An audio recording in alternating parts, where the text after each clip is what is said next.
Welcome to another episode of Live Healthy Longer with Dr. Jim. And in this episode, we're going to explore boosting your intimacy and sex life. This episode is supported in part by Amazon Books. Their slogan is everything from A to Z. And I'll have great reading recommendations for you at the conclusion of this podcast. So now here's our host, healthcare specialist, author, and very popular podcaster, Dr. Jim Polakof. Yes, I'm Dr. Jim Polakof, and in this episode, I'm going to share a bit of sex with you. Please don't take my comment the wrong way, but it's time to discuss a subject that most of us should talk about more often. Now, it's particularly true if we've reached the age of 50 or 60 and above. Studies reveal that older adults who are not satisfied with their sex lives often say that health conditions, perhaps a loss of desire, pain, even concerns about the way that you look are some of the reasons you're not having sex as often as you'd like to. Now, my guest for this episode is Joan Price. She's a specialist in senior intimacy and ageless sexuality. Her multiple award-winning book, Naked at Our Age, Talking Out Loud About Senior Sex, has received rave reviews. In fact, a review published in the New York Times states, Ms. Price is fierce and unapologetic in addressing ways we can marginalize the sexuality of older adults. But in any case, it's time to get sexier. Welcome to Live Healthy Longer, Joan Price. I'm so happy to be here, and I'm so happy to be talking about my favorite subject with your audience. Oh, yes, and we're going to get into that favorite subject. So, getting into the first question, Joan, why don't we begin by redefining sex? You recommend we should be broadening the definition of sex, specifically activities that arouse you. Now, can you expand upon this? Absolutely. When we were young, let me back up a little. When we were young and our hormones were raging, we had a certain goal in sex. For example, if you happen to be in a heterosexual couple, and I'm not assuming everybody is, but if you happen to be, that it might be partner intercourse, that was sex. Anything else was maybe foreplay, but it wasn't big sex, big letter sex. As we age and some of the ways we used to enjoy sex become more problematic or uncomfortable, painful, or impossible. If we then give up on sex, say, well, I can't do that, therefore sex is over, then we're depriving ourselves of pleasure that can be ours lifelong. And if instead we say, sex is anything that arouses us, that gives us sexual pleasure, that brings us to orgasm, if that can happen, then we're not only going to enjoy sex more, but we'll have more of it because we're redefining it differently. Well, that's interesting. And of course, you mentioned about youth. I still feel, and I can just tell you're certainly young at heart, and so am I. So youth is a figment of our imagination, in my opinion. But in any case, one of your favorite remarks is just do it. Now, I believe you're saying that if you're experiencing a responsive desire, you should be opening up to engaging with your pleasure. Let the desire kick in. Is that it? Yes, absolutely. You've explained that well, and let me expand upon that, because so many people don't understand that spontaneous desire, which is the way we used to feel desire, our hormones propelled us into wanting sex. The older we get and the less we are hormone driven, the less we're going to feel spontaneous desire that just hits us and says, I want to have sex right now. Come on, you ready? and instead of thinking, I don't feel desire anymore, which is what so many people tell me in my age group and younger, we say over 50, they'll say, I don't feel desire anymore. But what they're really saying, and they don't understand this, is they don't feel spontaneous desire. But I learned from Emily Nagoski's wonderful book, Come As You Are, that there are two kinds of desire. That spontaneous desire is only one way. The other is called responsive desire. That is desire that happens in response to pleasure and arousal. So if we're in a good, loving, safe relationship and we used to really enjoy sex, but we think we just don't get around to it because I don't feel desire. If instead you say, why don't we just get started? Why don't we start pleasuring each other? Or if you're solo, why don't I start pleasuring myself and see if the desire kicks in after the physiological arousal and the pleasure? So if we're sitting on a park bench with our loved one and we look into each other's eyes and we become stimulated or that desire, of course, we're not going to. I think in this day and time, we're not about to find a place in the park where we can enjoy ourselves. But at that point in time, it might be spontaneous to go back home and take advantage of that twinkle in our eye. Am I correct? Well, spontaneous is different. Spontaneous activity is different from spontaneous desire. So if we're talking about the two kinds of desire, you look into your partner's eyes on a park bench and you go, "Oh my gosh, I really could get interested in having sex with my lover.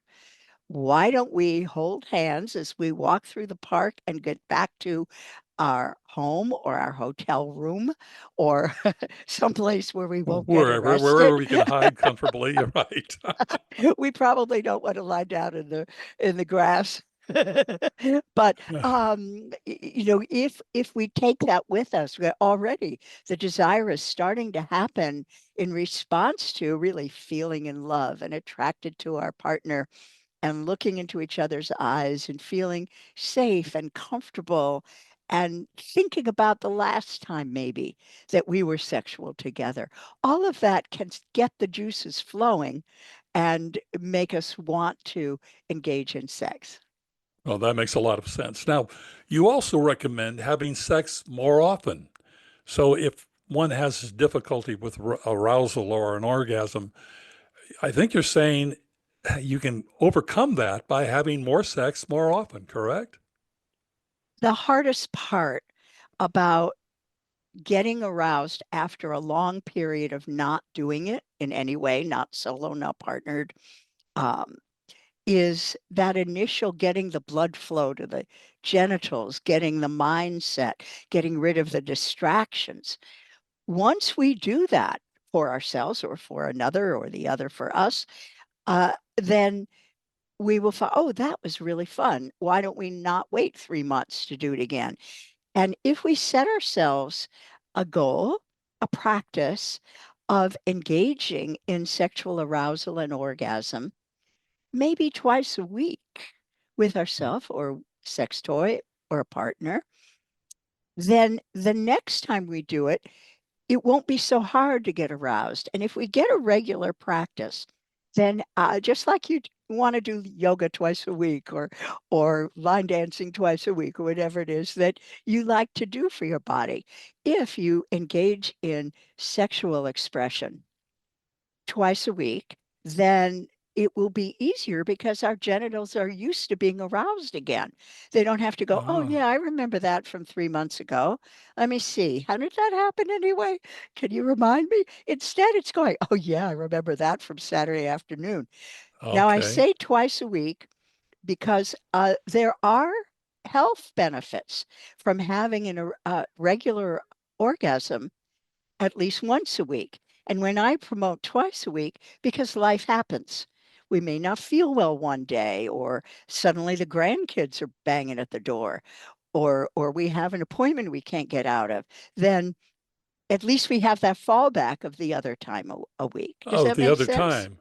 Now, it does make sense. Of course, I suppose you're not opposed to 3 times a week, but in any Oh case, no, I'm not opposed to every day if you'd like. right. But what should we do? I mean, should we be making a date with each other Yes. is that it? Let's set a Yes, we time. Let's should. make Tuesday the special day and maybe again on Friday or Saturday. Exactly. We should make dates with ourselves or with our partners for a special time, put it in the calendar, put a little heart in the calendar, whatever you kind of reminder you want, because just because many of us are retired doesn't mean we're not busy, and Men many would of have us a are different not symbol, but retired. that's okay.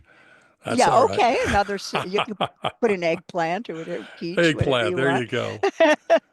And that's on the calendar. And what that does is not only does that make it more likely it will happen, but we'll start thinking about it. We'll start with mental foreplay, just like when we were Ah, teenagers.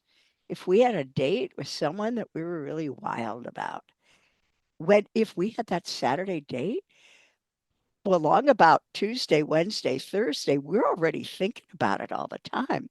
And we're getting ourselves ready for it. We're preparing. We're choosing our clothing and our grooming. And we're maybe, all these other things that go into the preparation. And by the time we have that date, we're already partially aroused or maybe fully aroused. Well, we can bring that kind of thing back. For well, us, that it makes a won't. lot of sense. Yeah, and it's But fun. I'm just curious. At 60, 70, 80 years old, um, are we is there a difference between when we were young and there was more of a lustful feeling as opposed to you're now talking about getting a mental mindset? Is there a difference between the two? Do we Well, need to yes, think differently? there's a difference because, again, it's not hormonal. It's that our hormones at our younger age were driving us to reproduce. Even if we were carrying condoms and had no intention to reproduce, that's what our hormones were telling us. So we got excited easily. For us, even if we do all this planning, we may still need that slow warm up. We may still need a lot of kissing and touching and laughing together. Laughing together is so sexy. Have you found that? It's really delightful. Oh, I agree with you 100%. Laughter is the best medicine, they often say. Oh, And yeah. And it's a good aphrodisiac too. Um, Singing 50 songs in bed together, whatever it takes to make you feel connected, is part of that foreplay. oh, that's another good suggestion. Now, two areas that you discuss, and I think correct me if I'm wrong, but two recommendations. The first, in terms of having sex, is a lubricant that you recommend strongly. And secondly, you're also suggesting a vibrator can assist in arousal and reaching an orgasm or arousal itself. Expound upon this a bit, if you would. Lubricant is always helpful at any age, and it's essential the older we get. If we are engaging in any kind of genital touching, we need to use lubricant, and that's lubricant on our hands, lubricant on our genitals, lubricant on our sex toys, because we don't if we have vaginas, they don't lubricate naturally as well, or maybe at all. Plus the vaginal walls are thinner and they're more apt to not experience the joy of friction unless we've really smoothed things over with a lot of lubricant.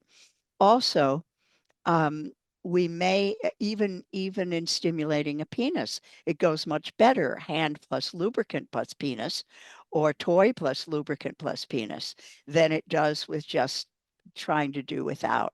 So it's essential for any gender, any orientation, any way of having sex to just have that lubricant, a good lubricant available.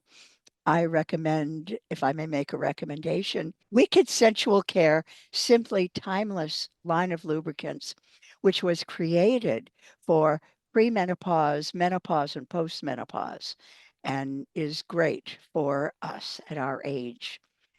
Sex toys. A good, well chosen sex toy can be the difference between orgasm and no orgasm, and it's something sometimes that simple. So it sounds like we're going to need a toolkit. There's unquestionable. In the olden days, when we're when we're necking in the car, we didn't need that toolkit, but now we do. I recommend So a sex basket where we put everything in it. there you go. Well, which one of your books, or perhaps you could recommend? I mean, obviously, I'm sure you have recommendations of lubricants, sex toys in one of your books. Which one would that be that people should read if they want to be very specific? Well, to be most up to date about my recommendations, read my blog, joanprice.com/blog, and subscribe to my newsletter where I give you the most up-to-date information. Because my books are absolutely wonderful about the need for sex toys, but books that were written in 2012 or 2015 are absolutely up to date with the recommendations in general for what you need for good sex. But to be right up to date with specific lubricants and sex toys, you need to read what I'm writing currently, We which need would the be, latest rocket science. I can you understand do that. need the latest rocket science. So I understand, of course, and many people perhaps don't know this about you, but you're actually a fitness professor, a professional, not a professor, but a professional. And you believe that exercise should be a treat, not a treatment. And you recommend, and this is really mind-boggling, you recommend exercise before sex. Now, I think that's a pretty novel idea. You're going to be huffing and puffing. I'm not really sure, but talk about that a little bit. Okay, the reason for that is as we age, that rush of blood to the genitals, which creates engorgement of the penis, engorgement of the clitoris, and orgasm, all of that that used to happen quickly when we were hormone driven back in our youth, as we were talking about, that has slowed down. How do you speed it up? Exercise speeds up the blood rush to the muscles, as we know, the brain, as we know, because we know we think better after exercise. It also enhances arousal because it speeds up the blood rush to the genitals too. So I wouldn't say take a run and at the finish line have sex. No, but but do whatever you enjoy that gets you moving, that gets that blood rush going to the muscles Should you and to the, exercise together? Is that an idea? oh, yes, if you like the same kind of exercise, All because right. that gets us in touch with our physicality together. That's really nice. And if you like the same thing, dancing, for example, is a real aphrodisiac. And you could do Even, that at home. You don't necessarily need to be somewhere. well, that's true. You can do that at home. And let's say maybe you go out in the evening, you take a line dance class, a salsa class, whatever, or freestyle. And then the next day, because I recommend daytime sex, not nighttime sex, when you're alert and have the energy. So if you say, well, let's just practice what we learned in last night's salsa lesson in the living room, and then take a shower together, and then go to bed and have wonderful sex. Salsa, the great spice. I can understand Oh, that. it is very spicy. But this leads me to another question, which is a sort of a converse question, you might say, in a sense. When it comes to food, uh, eating before sex apparently, I mean, sends food to your digestive system, but not to your genitals. So I assume priming your arousal with chocolate covered strawberries and a few glasses of wine isn't a good move. Save that for afterwards. All So right. exercise first, have sex, then eat. Because as you just said, and thank you for quoting from one of my tips, that food eating just slows down the blood flow because it goes to the digestive system. And at our age, it can't go to the digestive system with enough left over for our genitals. So if instead we go to bed with our partner or alone and have a wonderful sex encounter with a partner or alone, then we are likely to be hungry and ready and in a great mood to have a wonderful meal. So don't mean to use a pun, but it's like hungering for sex. Oh, I love that. Yeah, there you Hungering go. for, There's a new oh, title for one of your books. ooh, Ready to hungering go. for sex. All right. You hit it there. Uh, Thank you.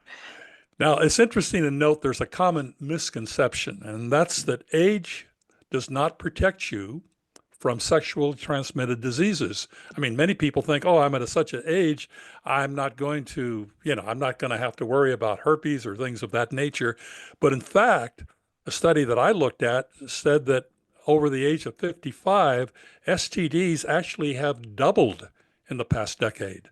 What's your advice on this somewhat touchy subject? I have a YouTube video, a 45-minute class, if you will, called Safer Sex for Seniors with Joan Price. If you Google Safer Sex for Seniors with Joan Price, you'll find it, where I go into not only all of the reasons that we seniors need to be extra careful to take precautions, because for one, our vaginal walls are thinner, as I said, and it is more likely that we can receive a sexually transmitted infection rather than less likely. And also, just because we can't get pregnant anymore, get someone pregnant anymore, that's that doesn't have anything to do with STIs. Because we think that we don't need to protect ourselves, that's the reason that those STI rates are rampant in seniors. That's exactly Interesting. the reason. It isn't that we are twice as likely to get them. It is that we are twice as likely to not put protection in place. We think, oh, well, that person looks like a grandfather and obviously can't have an STI. We don't know where that person's been or with whom. And Uh, I want to say quickly, because it's all in the video, and I recommend that you watch it. Talking to the listeners now, or because there's so much, like we think, whoa, I can't maintain an erection with a condom on. Yeah, you can. I actually show in the video how to put a condom on a flaccid penis. Don't you want to see that? well, I tell you what, I'm going to, right after we're done with this interview, I'm going right to YouTube. Are you on YouTube? Is that it? Yes, it's a YouTube video, Safer Sex for Seniors with Joan Price. You All right, need the let's make with sure we Joan use the Price. word safer because there might be something safe sex. So this is safer sex with Joan Price. Wonderful. Yes. And I also recommend, and people will say, well, we'll just get tested before we have sex. Well, we're not assuming that everybody that you want to have sex with is a future committed relationship. You may just want to have sex with more than one person or with someone you've just met for a fling. And I am absolutely non-judgmental. I'm not promoting any particular kind of sexual activity, but I am allowing for, just because we're seniors doesn't mean that we just want to settle down with someone if we're dating right now and only have sex within marriage or within a committed relationship. We might want to explore our inner wild child, or we might think someone is for us, but we want to make sure we're sexually compatible. So use safer sex barrier protection with everyone every time until you are committed to that person and ready to be exclusive. At that time, go ahead and get tested, and then you will know whether you can stop using And barrier protection. a special label warning to our seniors who are listening. Uh, this is not, we don't necessarily are suggesting that those of you who have been in a long relationship or are married to each other, let the wild child come out and play around. We're talking about single. We're talking about, obviously, we're not encouraging other things other than let's get with it, and let's make sure we're safe at what we're doing. Well, I feel I have to give that disclaimer pretty much all the time, which is I am not trying to say you need to do any particular kind of sexual activity. I'm giving you options.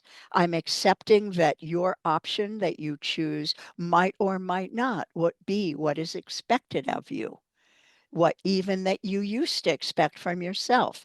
There are people who are widowed or divorced, and they may want to have some time to play before they settle down again, or they might just be looking for another committed partner. I'm not labeling anything as bad. I'm not labeling anything as I'm saying you need to do this thing. And there are people who are in committed relationships that are consensually non monogamous. So it might be also people who are in relationships. And I know I'm going to shock some of your listeners because, Oh, I y- don't know. I think our listeners today are getting, shall we say, used to the world around us, accustomed to all of it. yeah. So I think you're doing fine. In any case, let's discuss. Well, I identify this as the elephant in the room, and it faces many senior age lovers. So whether it's sexual dysfunction, which is obviously, seniors having surgery and things of that nature, oftentimes leads to sexual dysfunction, or of course there are other challenges. But I noted in a study, which was somewhat concerning, that those who find challenges in their sexual relationships, only 17% of older adults, just only 17%, amazing, actually seek help from their doctor. So do you think this is due to embarrassment, or if whether it is or not, what sort of help is available and what do you recommend? I love that you're bringing this up because it's a very, very important issue. Um, Seniors don't bring it up with the doctor for a few reasons. One is they're embarrassed. They think that, well, they're going to be told, well, you're old. What do you expect? They're looking at a doctor who may be the age of their grandchild. Hmm. Uh, really? Talk about sex with this person. Also, they're rushed in an appointment. 7 minutes, the average appointment with your Oh my primary gosh, I care thought it was doctor. 15. That's Now it's horrible. down to 7. Oh, 7. And so they're dealing with a specific thing they came in for and no room for anything else. Also, they're waiting for the doctors to bring it up. And then I've given talks to doctors, and it's also in the study that one of the studies that you're referencing, that doctors will not bring it up because they think it's invasive of the patient's privacy. And they figure, well, if it were an issue, they'll bring it up, which we don't. You see, we're in an impasse. And the other thing is, they may not even feel comfortable about talking about sex and aging. They may have had no training in that. Oh my gosh. So, what do we do? Well, I have developed what I call my medical mantra that seniors can use to kind of put doctors on the spot and make sure they answer the question. May I share that with you and your Oh, audience? please, I'm anxious to hear it. Okay. I teach whenever I give a talk, I teach my audiences to repeat this after me until they have it memorized. I'll tell it to you and then I'll tell it to you slowly. Doctor, my sexuality is important to me. Here is what is interfering with my pleasure. Can we run the tests and find out what's going on? And if you can't help me, please refer me to someone who can. Excellent question. Now, when I say let's run the tests, often sexual dysfunction, whether it is that we can't get aroused or can't get erect, or no matter how long we engage in pleasurable sex, we can't reach orgasm. This can be the first sign of a big medical issue. It's the canary in the coal mine. And your audience is old enough to know that phrase. Younger people don't, and I have to explain it. Um, but it is the first sign that something is wrong and we need to find out. Might it be a first sign of heart disease, of diabetes, of a neurological issue? And if we just dismiss it as, well, what do you expect? You're old. Or if you fail to bring it up, you might find later that you have a medical condition that is that much harder to treat because we didn't catch it early. This is So what you're so really saying important. is, yeah, what you're really saying is, don't wait for your doctor to initiate it. It's up to you to be No. proactive. If you have a challenge, be proactive with your doctor. Bring the question up. Put your doctor on the spot. Even if he only gives you 7 minutes, you can get that extra 30 seconds from his answer. Boy, I think you're right on the button 100%. I mean, you're just a wealth of information. Oh, And, thank you. what it boils down to is talking about senior intimacy and ageless sex. Um, Obviously, on this podcast, we have time restrictions. So I want to thank you, Joan, for imparting such enlightening information. I mean, I know we just more or less hit the surface of all of this. I can see there's so much more. Your books, for example, and I know that you have more than just these two, but Naked at Our Age, of course.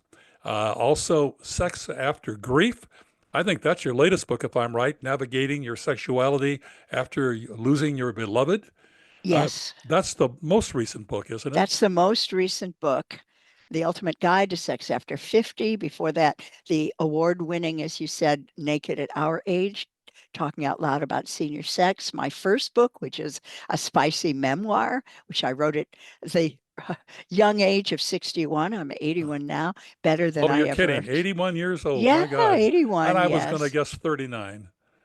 You know, Wasn't that? See, people some people do remember Jack Benny, but in any case, certainly do. 39 forever. No, I love that I'm aging. I almost died at 35 in an automobile accident. I love every hour of aging. so make the best of it and have great sex at the same time, right? Absolutely. I want to thank you again, Joan. We're going to have all this information, of course, on our website, and we're going to be repeating it again. But Joan Price, I want to thank you so much. It's joanprice.com. That's your website. We're going to That's right. repeat it again, but I'm going to urge our audience not just to look for these books, but also come to our website, check out because we'll have your newsletter access there, plus obviously your blog. So I'm going to encourage our audience because I know you have so much more to offer. And thank you. Thank you so much. This has been a pleasure. It's our pleasure.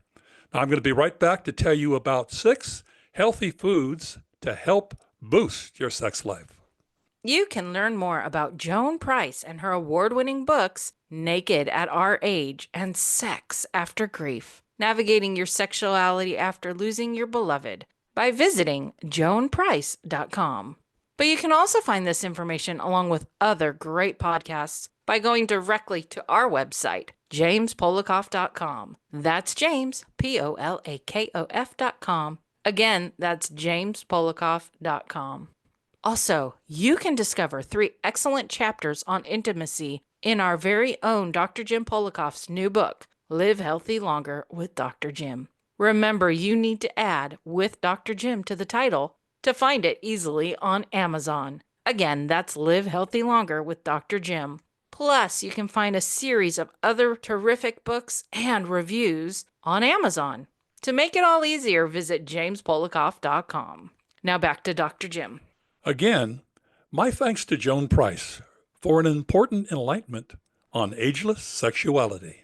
So, as promised, now let's turn to the 6 foods that are packed with nutrients and can perk up your libido. We're going to begin with oysters. Why? Because they're high in zinc, which increases blood flow to your sex organs. And if you're not eating pink flesh fish twice a week, you might be missing out on some very important benefits. Fish such as salmon, tuna, halibut, even sardines contain important omega-3s in keeping your sex life as well as body healthy. Nuts and seeds like walnuts are also rich in omega-3s. Number 4 are apples. You've heard the saying, an apple a day keeps the doctor away. But it can also reduce high blood pressure, which can lead to sexual dysfunction. So apples are a good choice. And are you aware that beets, yes, beets, are not only rich in antioxidants, but high in nitrates, and that can actually help boost your sex life. Finally, food number 6, and ladies are going to love this, red wine. A study involving women found that regular moderate intake of red wine is linked to higher sexual desire, lubrication, and overall sexual function. So there's much more to what I've said about foods that can help to boost your sex life. So it's important you read my latest blog, which provides far more details.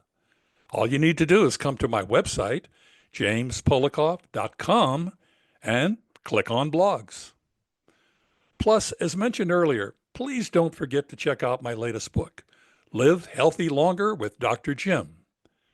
It contains 3 excellent chapters on intimacy and great sex for older adults. You can find out where to buy that on my website or just go straight to Amazon.com. This is Dr. Jim Polakof, and I want to thank you once again for listening. And remember that a new episode of Live Healthy Longer is available each and every Wednesday on our website or wherever you listen to podcasts. In the meantime, I want to wish you health and happiness, as well as intimacy and a great sex life.